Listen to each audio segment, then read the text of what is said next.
이준석의 쇼는 이제 끝난 것 같습니다. 이준석을 보호해주던 언론마저 등을 돌렸고 그러다 보니 이준석의 진짜 민낯이 드러나게 됐습니다. 반갑습니다. 김영민TV입니다. 이재명이 트럼프 대통령과 통화를 했다라고 속보로 다루면서 이 G7에 초청이 되었다. 그런데 미국하고 첩보전도 아니고 다 모든 게 불투명합니다. 전쟁 기밀도 아닌데 모든 것을 공개하지 못한다라고 합니다. 대통령실 관계자는 올해 의장국인 캐나다가 초청한 시점에 대해서는 공개할 수 없는 부분이다라고 이야기를 하고 방미 특사단 파견 계획에 대해서는 계획은 밝힐 수 있는 정도가 아니다. 제대로 준비하고 있는데 답변은 나중에 드리겠다라고 합니다. 준비가 됐다라기보다는 우리 혼자 꿈꾸고 있다 이렇게 해석이 되기도 하는데요. G7 영어와 불어 홈페이지 아무리 둘러봐도 캐나다가 이재명을 초청한다는 뉴스는 보이지 않습니다. 캐나다 언론에서도 이재명의 G7 정상회의 초청에 대한 직접적인 보도는 현재까지 확인되고 있지 않습니다. 대한민국 국격이 하루하루를 더해지면 더해질수록 추락하고 있는 것 같습니다. 미국 월스트리트 저널에서 최근 한국과 관련된 기사를 찾아봤는데요. 트럼프 대통령이 주한미군 스트라이커 여단 4,500명에 대한 철수를 검토하고 있다. 그러니까 미국 월스트리트 저널 같은 경우는 대한민국 언론처럼 카더라를 다루지는 않죠. 이 정도로 언론에서 띄웠다라는 건 행정명령 떨어지기 일부 직전이다라고 해석하면 될 것 같습니다. 자, 그리고 친중 좌파 이재명 후보가 한국 대선에서 승리했다. 요까지는 다뤘습니다. 그 이후에 트럼프와 통화를 했다라는 말은 없습니다. 이렇게 국격을 말아잡수는 대통령 이재명을 탄생시킨 1등 공신 이준석. 이준석이 끝을 향해 가고 있는 것 같습니다. 역대급 참사를 보여줬던 대선 토론회. 정책은 사라지고 말장난과 조롱이 난무했던 무대였습니다. 가장 돋보였던 건 단연 이준석이죠. 몰상식한 언변과 전략 부재로 이슈를 얼만큼 선점하느냐에 포인트를 뒀던 것 같습니다. 젓가락 발언. 그러니까 이재명 아들의 젓가락으로 신체를 훼손한다라는 내용에 대해서 여성 혐오를 끌어들여가지고 이 논쟁을 부추겼죠. 정말 수준 이하의 정치 코미디였습니다. 국민들에게는 분노만 남겼죠. 그동안에 보여줬던 대한민국 정치의 품격은 이 토론회 3차로 완전 바닥을 찍었습니다. 이렇게 대한민국 토론회가 후져진 이유는 뭐 간단하죠. 출연진이 후지기 때문입니다. 좌파 사회주의자 이재명과 기회주의적 정치인 이준석의 출연으로 품격 있는 토론회를 기대하는 건 욕심이었던 것 같습니다. 이준석은 이 토론회 발언으로 지금까지 정치판에서 버텨오던 그 보호막이 완벽히 사라진 것 같습니다. 이준석의 국민청원이 30만을 넘었습니다. 어렵게 금배지 달았는데요. 금배지 훅 떨어질 것 같습니다. 이준석에 대해서 다루겠습니다. 구독과 좋아요 버튼 꼭 눌러주시고요. 멤버십으로 후원해주시는 많은 구독자님들께 감사 인사드립니다. 자, 지금까지 이준석의 보호막은 언론이었죠. 이준석이 지금까지 정치판에서 버텨온 힘이 뭐냐? 이준석이 정치력이 있는 것도 아니고 그건 바로 좌파 언론의 철저한 보호였다라는 겁니다. 여성 비하 논란, 성상납 의혹, 허위 학력 문제에도 종편과 지상파, 진보 언론들이 침묵하거나 젊은 정치인의 과감한 도전이다라면서 보호해왔습니다. 그런데 토론회 이후 균열이 시작되었죠. 국회에서는 의원 제명안을 올렸습니다. 그리고 이 국민동의 청원에 올라온 이준석 퇴출 요구 청원은요. 2025년 6월 7일 기준으로 30만 명 이상이 동의했습니다. 정식으로 상임위원회 심사 대상이 되었습니다. 국회의원을 제명하려면요. 국회 재적의원의 3분의 2 이상의 찬성을 해야 합니다. 현재 국회의석 구조상 민주당 단독으로도 상당한 영향력을 행사할 수 있는데 국민의힘 내부에서조차 이준석에 대한 반감이 커져 있는 상황에서 200석 넘기기는 큰 무리가 없어 보입니다. 그리고 보수 유튜버들, 시민 언론, 이준석 비판 영상이 쏟아지고 있고요. 뿐만 아니라 좌파 유튜버들과 개딸 진영 역시 이준석을 동시에 공격 중입니다. 그래서 이준석이 설 자리가 없다라는 거죠. 이제 언론도 더 이상 감싸지 못하고 있는 상황. 이준석의 정치는 조만간 사회적 퇴출로 이어질 것 같습니다. 이준석이 대선에 나온 이유가 뭘까? 이준석의 대권 시나리오는 이렇습니다.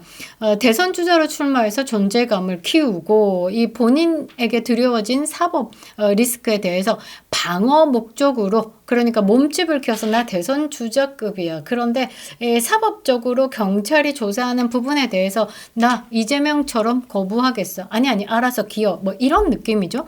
그리고 국민의힘과 개혁신당 간에 합당이 이루어지면 자연스럽게 국민의힘을 뭐 먹겠다. 기존의 친윤 세력, 그러니까 뭐 구태 정치다 이런 식으로 프레임 잡고 다 쫓아내려고 했던 것. 다시 보수 진영의 중심으로 복귀를 할 예정이었는데 말이죠. 토론회 3차를 거치면서, 그러니까 이재명의 아들, 뭐 후장, 젓가락 발언을 하면서 이 대중들에게 이 결정타, 그러니까 제껴지는 인생을 나락 보내는 결정타가 됐다라는 겁니다. 이준석이 토론회 1차, 2차 때는 보수 진영에서 호감이 좀 있었습니다. 단일화하면 가능성이 있겠다. 이준석이 이재명을 공격해 왔기 때문이죠. 그런데 3차에서 말이죠. 이 젓가락 발언으로 한순간 훅 갔습니다. 여성표는 우수수 떨어졌고요. 중도 진영조차도 이 이준석의 발언으로 뜨악했기 때문에 단일화를 했을 시 뭔가 득이 될지 실이 될지에 대해서 깊은 판단이 필요했다라는 거죠. 그리고 보수 진영에서는 이준석을 강력하게 거부하는 분위기가 형성됐었습니다. 그리고 이준석은 끝까지 단일화 과정에서 김문수 후보를 철저하게 외면했습니다. 그래서 이준석은 이 젓가락 발언 하나로 대권 시나리오가 물거품이 됐습니다. 이준석은 대선을 마치고 국민적 관심과 지지를 그대로 이어서 지방선거에서 경기도지사에 출마를 계획한 것으로 보입니다. 그런데 말이죠. 본인의 지역구인 경기도 동탄 신도시에서조차 대선 지지율이 13.9%에 그쳤습니다. 꿈도 야무진 이준석이죠. 정가에 들리는 소문에 의하면요. 이 서울시장 오세훈을 명태균 게이트로 나락 보낸 뒤에 홍준표가 서울시장 자리에 앉는다. 그리고 이준석은 경기도지사를 생각했다라는 이야기가 들리는데요. 이게 없는 말은 아닌 것 같습니다. 야망이 있는 건 좋은데 제대로 된 일 한번 해보지 않고 입으로 그 자리에 오른 놈이 경기도지사 도정을 관리하겠다. 이재명이 그런 식으로 한 거 보고 되게 쉬워 보였나 봅니다. 대단한 착각을 한 것 같은데요. 물거품이 됐습니다. 이준석에게 남은 건 뭐냐? 검찰 조사와 국민적 심판인 것 같은데요. 정치 생명이 이제 벼랑 끝에 선 것 같습니다. 이준석을 기다리는 건 이렇습니다. 5번의 공보물에 기재된 하버드 학력, 공직선거법상 허위사실 공표에 해당할 가능성이 있죠. 그리고 성상납 사건에 관련된 재수사, 이 과거에 이준석에게 제기된 성상납 및 증거 인멸교사 의혹은 정치적 논란과 함께 흐지부지 됐는데요. 유죄를 받은 것도 아니고 무죄를 받은 것도 아니고 그냥 불기소 처분으로 끝냈기 때문에 다시 재수사 가능하다라고 합니다. 최근 대선 과정에서 처신과 맞물려서 해당 사건이 다시 수면 위로 떠오르고 있는데요. 이 좌쪽 진영에서는 성상납 혐의에 대해서 다시 들여다봐야 한다라는 여론이 형성되고 있습니다. 검찰 또한 재조사 필요성을 검토 중이다라고도 전해지기도 합니다. 그리고 여론조사 조작 의혹이 있습니다. 명태균과 관련되어서 카카오톡이 350건 가까이 이제 복원이 되면서 이준석의 여론조사 조작 의혹이 들통났습니다. 뉴스타파가 꽤 집중적으로 다뤘는데요.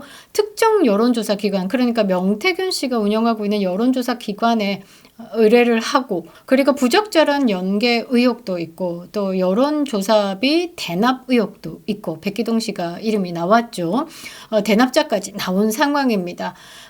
질문지 설계 개입 여부도 확인이 됐습니다. 카카오톡 복원으로 말이죠. 선거의 공정성을 위협하는 사안입니다. 이준석의 이 여론조사 조작은 부정선거 의혹에서 따라오는 사전투표에서 이제 수 부풀리기와 같은 수법으로 이준석을 지지한다라는 30대 남성의 표본을 부풀려가지고 여론 조작을 했었습니다. 이거는 선거의 공정성을 위협하는 사안이죠. 이것으로 당대표에 당선이 되고 여론도 분위기를 바꿔가면서 문제를 일으켰습니다.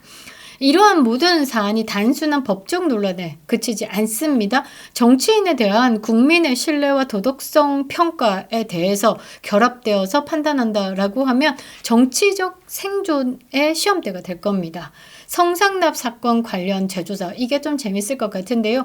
젓가락 논란이 일자 이준석이가 이동호, 이재명의 장남에 대한 공소장을 공개하기도 했고 판결문을 공개하기도 했습니다. 이준석 또한 되로주고 말로 받지 않을까라고 생각을 하는데요. 성상납 사건에 관련돼 가지고 이 홍준표 전 대구시장도 이 국민의힘에서 윤핵관들이 없는 사실을 만들어서 이준석을 당대표에서 끌어내리기 위한 공작이었다라고 이야기를 하는데 사실이 다 확인되었고 증언과 증거도 차고 넘치죠.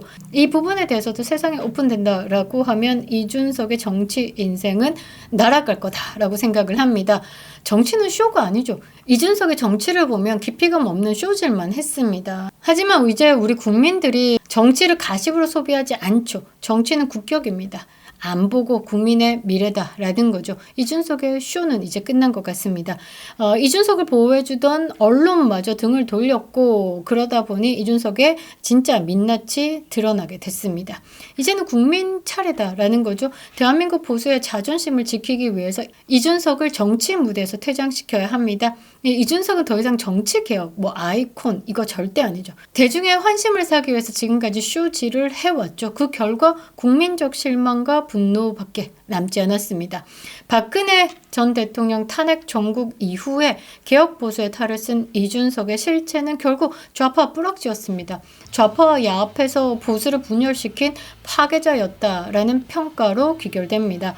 국민의힘과 보수 유권자들이 이준석을 퇴장시켜야 하는 이유는 단지 개인에 대한 분노가 아니다라는 거죠. 대한민국 정치의 품격을 되살리기 위해서 집단적 각성이 되어야 하는 겁니다. 이재명 정권의 보수 괴멸은 시작됐습니다. 그럴수록 더욱더 강한 결집이 필요할 때죠. 보수의 제거는 타락한 보수 정치인들부터 걷어내는 것이다 라고 생각합니다. 그립다 윤석열, 김영애 TV였습니다.